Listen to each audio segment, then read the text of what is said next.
Allez, on va écouter mademoiselle Bonjour Marion Maréchal, merci Maréchal. d'être avec nous en direct sur BFM TV ce matin. Vous êtes vice-présidente Bonjour. de Reconquête et tête de liste du parti d'Éric Tête de Zemmour liste, hein. aux élections européennes. Vous êtes arrivé hier soir à Lampedusa. Je me posais une question très simple pour commencer. Est-ce que ce que vous avez vu sur place, est-ce que la réalité humanitaire, au fond, change votre regard sur ces gens qui ont traversé la Méditerranée au péril de leur vie ? Les images sont impressionnantes et douloureuses, hein, je ne vais pas vous mentir. Évidemment, il y a aujourd'hui plus de clandestins sur l'île que d'habitants, principalement C'est une folie, des ça. jeunes hommes, de ce que j'ai vu. Et ça confirme, au contraire, ce que je crois, qu'il est irresponsable, j'ai même envie de dire immoral, de pousser toutes ces personnes à traverser la Méditerranée au péril de leur vie, pour leur promettre un Eldorado qui n'existe plus, pour leur promettre des conditions d'accueil que nous ne sommes pas capables aujourd'hui de leur... Attends, mais c'est des faux AirPods. C'est quoi ces AirPods noirs, là? Ça existe, les AirPods noirs? Attends, je vais augmenter leur le son, les apporter. gars. Voilà, là, c'est mieux, là, comme ça. Hop. On voit bien ici, hein, les services italiens sont complètement débordés. Il y a vraiment une forme de chaos. Et donc c'est vrai que, évidemment, humainement, ça fait mal au cœur. Mais cette situation humanitaire, elle est au contraire le résultat d'une politique migratoire complètement Ah, c'est un déraisonnable. Samsung, peut-être, ouais. Peut-être aussi, et on ne peut pas complètement l'occulter, s'il y a autant de monde qui arrive subitement, c'est qu'il y a des circonstances particulières. Peut-être, probablement liées à ce qui s'est passé en Libye avec cette catastrophe climatique qui a fait des milliers de morts. Ce qui est certain en tout cas, c'est que ces arrivées ne sont pas spontanées. On imagine bien, et c'est d'ailleurs ce que confirme le gouvernement italien, qu'il y a derrière cela une forme de professionnalisme des passeurs et des trafiquants d'êtres humains, une fois de plus en coordination avec certaines ONG qui profitent, disons-le, de la misère humaine pour pouvoir justement alimenter ces réseaux qui brassent des millions et des millions sur fond de misère humaine. Donc c'est absolument insupportable et on regrette que l'Union européenne... Mais attends, mais elle sous-entend quoi quand elle parle des ONG qui sont complices de ça? Elle sous-entend que des membres d'ONG se font de l'argent sur la misère humaine. Bizarre ça quand même, hein. Bizarre. Donc là, je suis choqué carrément, elle a été sur le terrain, qui d'autre s'y est rendu? Je crois que Damien Rieu s'y est rendu aussi. En fait, les mecs, évidemment, le message que Marion Maréchal, et c'est là où l'extrême droite sortira vainqueur de cette histoire, c'est que là, l'extrême droite va se déplacer à Lampedusa pour montrer que l'Union européenne doit repenser sa politique d'immigration, repenser sa politique de droit d'asile, etc., etc. Et c'est là où l'extrême droite va rentrer en jeu. Et évidemment, il y a les élections européennes qui vont arriver aussi dans peu de temps. Donc oui, l'extrême droite a une carte à jouer. C'est pour ça que je vous ai dit que là, prochainement, sur mes streams, le drame de Lampedusa, on va beaucoup en parler, peut-être pendant le week-end aussi, à travers les journaux. C'est une situation où l'extrême droite va encore une fois sortir vainqueur. C'est compliqué, les gars. C'est compliqué.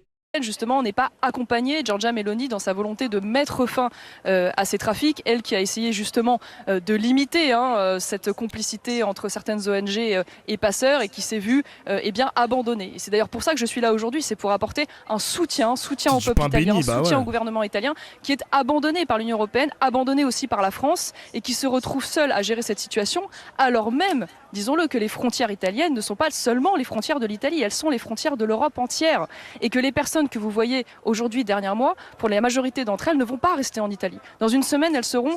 Marion, elle est quand même pas mal comme meuf.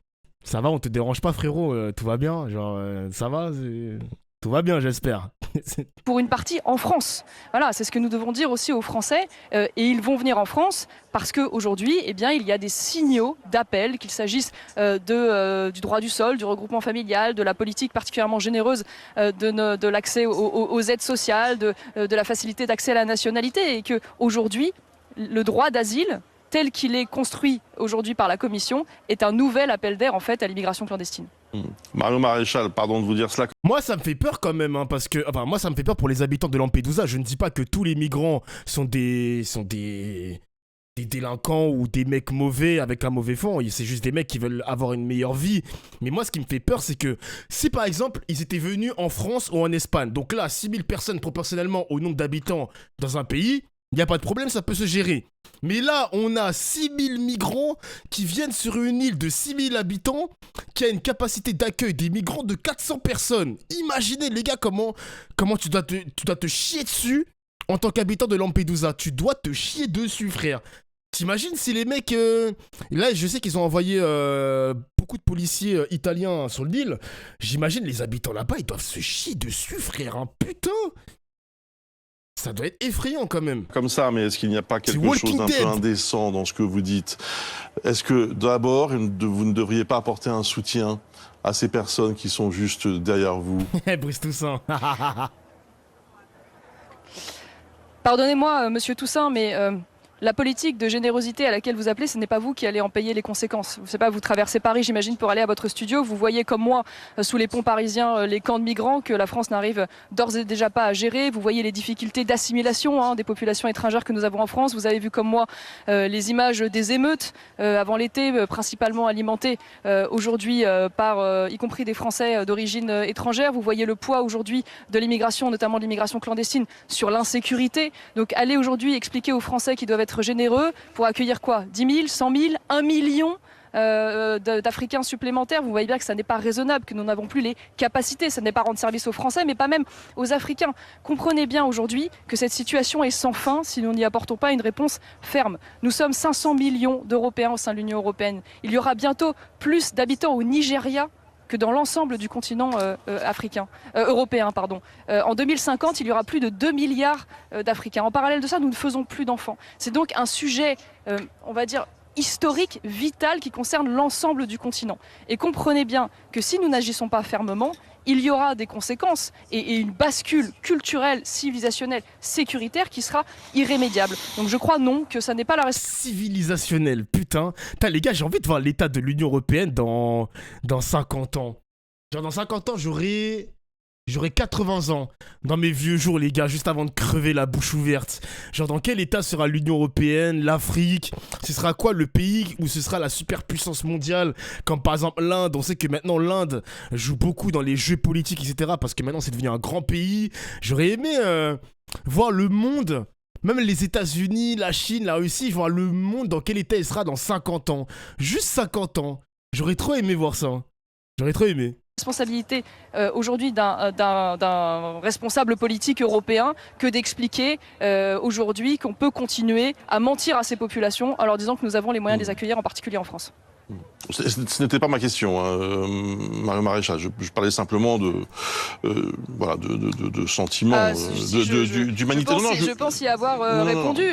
Mais bon, peu importe. Avançons si vous le voulez bien. Vous savez, moi En gros, elle a aucune pitié. Hein. Elle a aucune pitié. Elle préfère préserver les frontières de l'Union européenne que de dire « Ah putain, ils me font de la peine. Son pays est en guerre. Il a quitté son pays parce que c'est la merde. Il n'y a pas de travail. Il y a des armes partout. Il voulait une meilleure vie. » Non, elle a eu aucun mot pour ça. Elle a aucun... Ne croyez pas, vous savez, moi je suis sur place. Je peux vous dire que évidemment c'est dur. Moi je traverse ces fils, je vois ces gens sous le soleil, je vois ces gens à qui on a promis des choses qu'on n'est pas capable d'apporter. Donc bien sûr que c'est difficile, bien sûr que ça n'est pas évident aujourd'hui d'avoir un discours de fermeté, mais comprenez bien que moi en tant que responsable politique, je suis d'abord là pour défendre les intérêts du peuple qui est le mien, et cette politique de générosité que vous appelez de vos voeux, et je comprends bien qu'elle est confortable, elle a quand même des conséquences aujourd'hui extrêmement graves dans notre pays. Tous les Français en conviennent. Si tous les Français aujourd'hui, enfin, en tout cas une très grande majorité d'entre eux, estiment, sondage d'opinion après sondage d'opinion, qu'il faut stopper l'immigration, c'est qu'il y a bien des raisons, et je ne remets pas en cause la générosité des Français. Je pense que simplement aujourd'hui, il faut être raisonnable et entendre ce qu'ils ont à nous dire aujourd'hui de ce qu'ils subissent de l'immigration massive. Non, petite précision, je ne suis pas votre adversaire politique, hein, Mario Maréchal. Je vous pose des Ah, je ne suis pas ton adversaire politique. questions, hein, tout simplement, et je n'exprime rien de cela. Non, mais pas du tout. Je ne le prends pas comme ça, mais vous savez, il n'y a pas d'un côté dans ce débat qui est très compliqué, il n'y a pas d'un côté les gentils et les méchants. Voilà, on a tous un cœur, on a tous des enfants, on a tous envie d'être humains. Et je peux vous dire que quand je vois les images que j'ai derrière moi, je ne vois pas une politique humaniste. Voilà, je vous le dis franchement, je ne crois pas aujourd'hui alimenter les politiques des passeurs et faire arriver ces gens dans ces conditions soit une politique humaniste. Je vous le dis franchement, je vous dis pas que leur promettre de venir au prix de leur vie pour que la Méditerranée se transforme en cimetière soit une politique humaniste. Donc attention aussi parfois. Moi je comprends pas qu'est-ce qui se passe. Moi je connais pas. Il faut que je regarde un reportage sur les passeurs. Les passeurs c'est qui en fait? C'est des mecs qui pilotent les bateaux ou c'est les Africains eux-mêmes qui veulent avoir une meilleure vie? Qui pilotent eux-mêmes le bateau? Genre qui pilote? C'est pas les passeurs, parce que toutes les personnes qui meurent en Méditerranée, malheureusement, c'est les passeurs aussi qui meurent noyés ou... Il faut que je trouve un reportage sur ça, ça m'intéresse trop. Genre ça m'intéresse trop de connaître ce trafic d'êtres humains. J'aimerais bien en savoir plus, genre. Non, c'est ceux qui font payer la traversée. Ouais, mais ça veut dire que c'est des mecs qui ont le bateau, qui donnent le bateau aux personnes qui veulent partir de l'Afrique, mais ces personnes-là qui veulent partir de l'Afrique donnent l'argent. C'est juste ça. C'est juste ça, genre. Bateau contre de la thune. Mais les mecs, les passants, ils ont pas les capacités pour piloter un bateau quand même. C'est chaud quand même. Putain. Il y en a un qui date, mais il fait 1h30. Dofla a un reportage qui fait 1h30, ça pique quand même, hein, putain. Merci Nobs pour le sub, merci mon gars. Au discours, je ne parle pas de vous évidemment, au discours de générosité qui ont des conséquences très graves, non seulement dans les pays dont on parle en Europe, mais aussi justement en premier lieu pour ces populations. Moi, j'en veux pas aux gens qui sont aujourd'hui derrière moi, que les choses soient dites. Je veux dire, c'est légitime de leur part de dire j'espère une vie meilleure, je vais arriver en Europe, je vais demander un droit d'asile, même si je ne l'obtiens pas, j'ai très peu de chances d'être débouté. En France, j'aurai le regroupement familial, j'ai une chance d'être régularisé, j'ai une chance d'accéder à la nationalité française. C'est logique d'une certaine manière que ces populations tentent les traverser. Moi, j'en veux aux responsables politiques qui justement font ces promesses et ne mesurent pas derrière les conséquences qu'ont ces politiques pseudo-généreuses.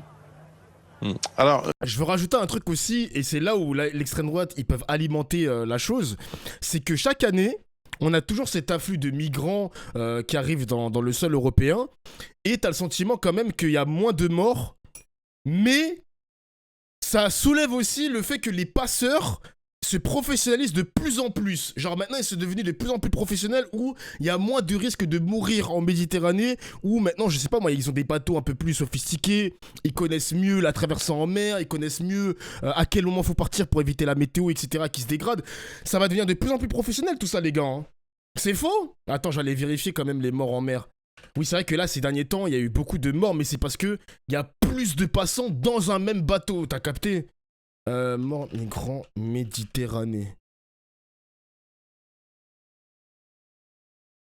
Ah, il y a eu... Oh putain, il y a eu 2100 morts. Il y a eu 2100 migrants morts rien que sur le mois d'août. Putain. Ah ouais. Ah, mais c'est moins par rapport aux années précédentes. Ok. Par exemple, en 2007, ils étaient 3000. Bah, ça reste quand même élevé. Ça fait 1000 morts de moins. 4 ans, non attends, 7 ans plus tôt, non 6 ans plus tôt, pardon. Putain, je suis nul en maths. Ouais, il y en a quand même moins, il y en a de moins en moins, donc ils deviennent un peu plus professionnels, t'as capté? C'est une vulgaire barque de pêcheurs. Non mais justement, c'est ce que je te dis, Sosomanes. Plus le temps va avancer, plus peut-être les passants vont peut-être aussi se professionnaliser dans ce trafic d'êtres humains, tu vois. Revenons à Madame Meloni, dont vous aviez salué hein, la victoire aux dernières élections italiennes. On sait votre proximité. Alors, elle avait promis beaucoup de choses. Hein. Souvenez-vous, un blocus naval avec elle. Tout allait changer. Bah, résultat, depuis le début de l'année, 126 000 personnes sont arrivées en Italie. C'est 2 fois plus que sur la même période en 2022. C'est pas un échec ? Ouais. C'est pas un échec? Bah alors, tous les électeurs de l'extrême droite qui ont voté Meloni, regardez le nombre de migrants qui ont débarqué chez vous. Bah alors, Meloni? Bah alors, on fait quoi, Meloni? On fait rien? Vous savez, pardon, mais vous savez justement que Madame Giorgia Meloni est victime, je vous le disais à l'instant, de l'abandon de l'Union européenne. L'Union européenne aujourd'hui refuse de faire de Frontex une véritable agence de protection de nos frontières. Frontex aujourd'hui est perçue et voulue comme davantage une association humanitaire qui va d'abord apporter du sauvetage aux bateaux pour les ramener sur nos côtes. En parallèle de ça, souvenez-vous au moment où Madame Meloni justement voulait fermer les ports italiens et casser cette collusion entre passeurs et ONG, au même moment, eh bien, le gouvernement d'Emmanuel Macron, à travers la personne de Gérald Darmanin, accueillait le bateau de migrants de l'Océan Viking à Toulon, envoyant ainsi un incroyable appel à l'ensemble des candidats à l'immigration, en leur disant de toute façon, même si vous n'êtes pas accueillis en Italie, vous serez accueillis en France, donc tentez une fois de plus la traversée. Madame Meloni, pour des raisons, j'ai envie de dire géographiques, physiques, elle est la porte d'entrée de l'Europe. Donc elle paye en fait, en réalité, les politiques laxistes des différents pays à côté. Maintenant, moi, ce que je crois aujourd'hui, et c'est d'ailleurs tout l'objet de ma candidature aux européennes et dans les mois à venir, c'est que justement, l'enjeu de cette élection, c'est d'en faire en sorte que demain, l'Union européenne soit au contraire un allié, un soutien de tous ces chefs d'État qui souhaitent apporter une réponse migratoire ferme et qui aujourd'hui ne le peuvent pas, justement parce que la Commission continue de défendre notamment une politique d'asile extrêmement large et extrêmement laxiste. Ce qu'il faudrait aujourd'hui, c'est remettre en place notamment l'opération de type Sophia. Souvenez-vous, à l'époque, une opération militaire coordonnée qui avait vocation à aller détruire les embarcations sur les côtes de Méditerranée qui étaient utilisées par les passeurs, à poursuivre justement ces passeurs, à les traîner devant la justice, à casser tous ces réseaux.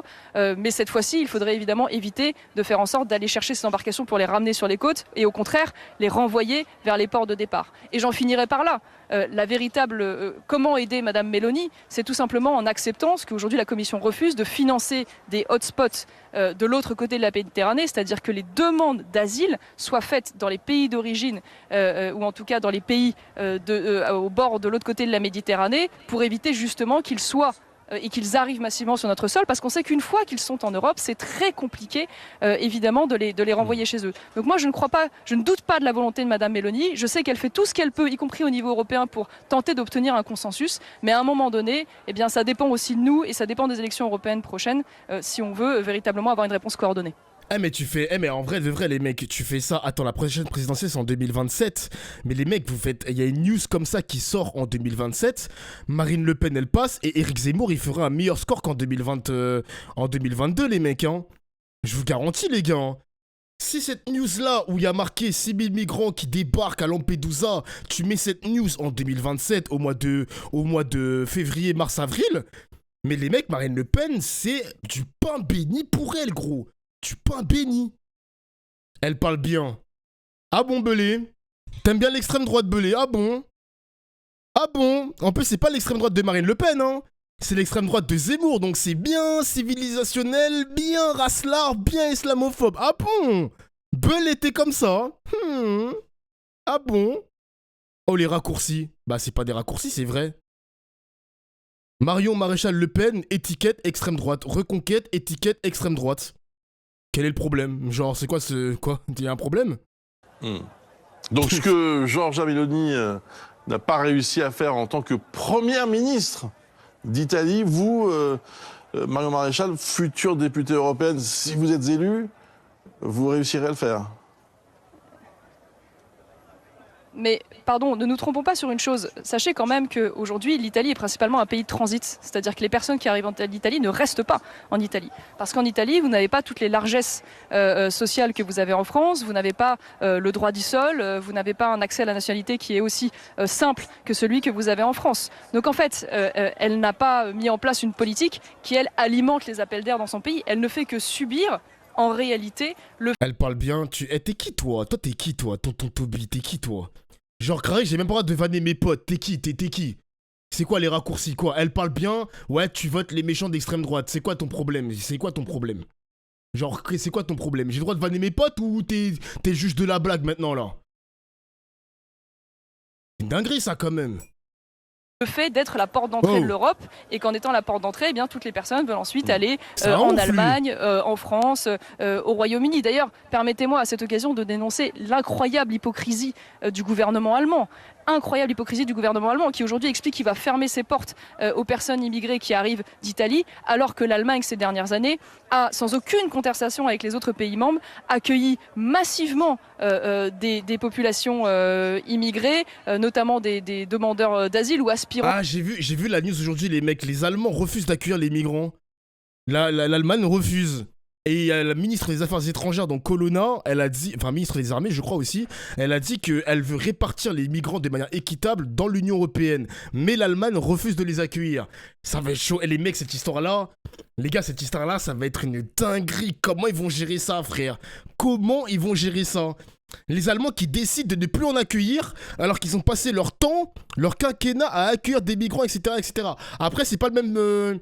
c'est pas les mêmes chanceliers. Là, maintenant, c'est un nouveau chancelier. C'est terminé les Merkel, manani, nanana. Donc là, c'est une nouvelle politique. Un nouveau vent qui souffle sur l'Allemagne. C'est chaud, hein. Comment ils vont gérer ça, wesh? En tout cas, demandeurs d'asile. Souvenez-vous, en 2015, le million de personnes qui sont rentrées par l'Allemagne dans l'espace Schengen. Donc, je veux dire, s'il y a bien un pays aujourd'hui qui est responsable de cette situation, qui a alimenté l'appel d'air, qui fait qu'aujourd'hui l'Italie se retrouve en difficulté, c'est quand même l'Allemagne. Et donc, c'est vrai que c'est assez insupportable, que ce soit d'ailleurs le gouvernement français ou le gouvernement allemand, de voir aujourd'hui s'en laver les mains, de ne pas répondre finalement de la responsabilité qui est la leur et de renvoyer la balle à Madame Meloni comme si ça ne les concernait pas. Une fois de plus, ne nous trompons pas, les personnes qui sont derrière moi ne resteront pas en Italie pour la majorité. Dans une semaine, ils seront pour partie à Nice et dans notre pays. Donc c'est bien un défi collectif. Toute dernière question et J'ai vu qu'à Nice, les gars, il y a plein de camions de CRS. Il y a plein de gendarmes, plein de gendarmes qui vont rester là pendant au moins 2-3 semaines dans le sud de Nice pour empêcher justement ce flux migratoire. Pourquoi on les répartit pas dans toute l'Europe? Bah c'est toute la question, hein. C'est toute la question de l'Union européenne. La France, le premier pays qui a demandé justement à répartir les migrants de manière équitable. Mais on sait que dans l'Union européenne, on a des pays comme ça, comme par exemple la Hongrie, les pays de l'Est qui sont vraiment un peu dans la droite dure, voire extrême droite, refusent d'accueillir ces migrants-là. C'est ce que je disais hier, hein. Il faut repenser toute la politique migratoire, il faut la repenser. Et ça va être les élections européennes, ce sera tous les enjeux des prochaines élections, les mecs, hein. Ce sera tout l'enjeu. Ce sera tout l'enjeu.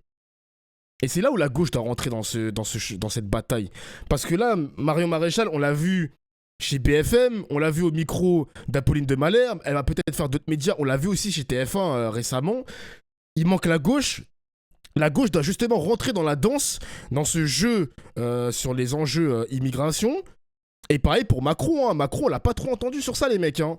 Macron, on l'a pas trop entendu. Macron, il a pas trop parlé aussi de son propre parti qui sera tête de liste aux élections européennes. Justement, ces questions-là de l'immigration. Il y a que l'extrême droite. Pour l'instant, c'est que l'extrême droite qui prend tout ce terrain médiatique pour parler justement de ça. Ils prennent de l'avance. On va dire qu'ils prennent de l'avance. Je vous demande une réponse rapide, s'il vous plaît, parce qu'on est au terme de cette interview. Et il y a quelques instants, Jordan Bardella a demandé à Emmanuel Macron de prendre un engagement de n'accueillir aucun migrant issu de ce qu'il appelle l'opération concertée de Lampedusa. Est-ce que vous demandez à la France la même chose? La France n'accueillera pas un seul migrant issu de l'opération concertée de Lampedusa. Pour lui qui a dit vouloir réduire significativement l'immigration, c'est le moment de vérité, fermeté ou impuissance. C'est vrai que Macron il a fait un discours la semaine dernière où il a dit qu'il veut réduire significativement l'immigration. Il veut le réduire. C'est le moment de vérité. Va-t-il porter ses couilles, donc fermeté, ou va-t-il perdre ses couilles, impuissance? Non mais ça devrait être même plus large que ça, j'ai envie de dire. Rappelons quand même qu'Emmanuel Macron est le président record de l'immigration illégale, mais aussi de l'immigration légale. Donc évidemment, on appelle une rupture dans sa politique. On sait que les Français, je vous l'ai dit tout à l'heure, sont très majoritaires à vouloir un changement dans cette politique d'immigration. C'est l'un des rares sujets consensuels dans notre pays. Il serait en effet temps qu'Emmanuel Macron s'en rende compte. Merci beaucoup Marion Maréchal, merci d'avoir répondu à toutes nos questions ce matin en direct. Depuis Lampedusa, vous êtes depuis hier. Putain, c'est